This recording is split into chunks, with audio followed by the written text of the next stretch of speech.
Passons maintenant à la fonction bdmin.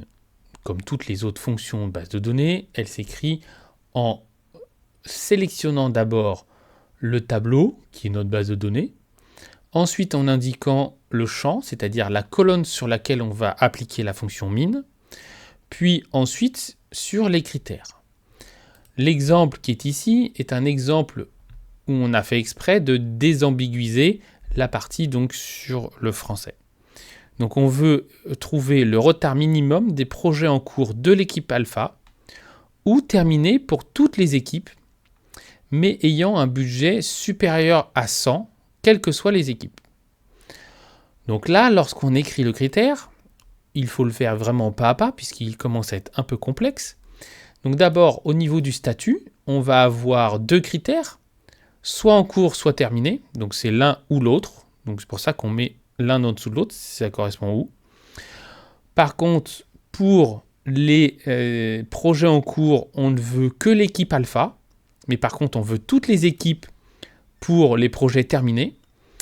Et ensuite, quels que soient les projets qui sont sélectionnés, on veut qu'ils aient un budget qui soit supérieur à 100. C'est pour ça qu'on va le mettre deux fois. Une fois pour les projets qui sont en cours et de l'équipe alpha, et une fois pour les projets qui sont aussi terminés. Donc voilà pourquoi on a cette zone de critères donc, qui est un petit peu complexe. On a des critères sur 3 colonnes, la colonne statut, la colonne équipe et la colonne budget. Sur la colonne équipe, on n'a qu'une seule fois la répétition d'alpha, puisque lorsque le projet est terminé, on veut donc les sélectionner pour toutes les équipes. Voici ce que ça donne maintenant sur la fonction bdmin. En bleu, on sélectionne l'ensemble du tableau avec les étiquettes des colonnes. Le D1, je décide donc d'appliquer ma fonction min sur ma colonne retard. C'est pour ça que j'ai sélectionné retard ici en rouge.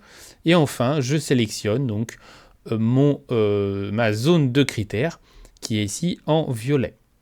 Voilà, donc bien faire attention évidemment à la traduction de la phrase en critères. C'est vraiment l'aspect le plus complexe et le plus déterminant pour bien faire fonctionner nos fonctions base de données.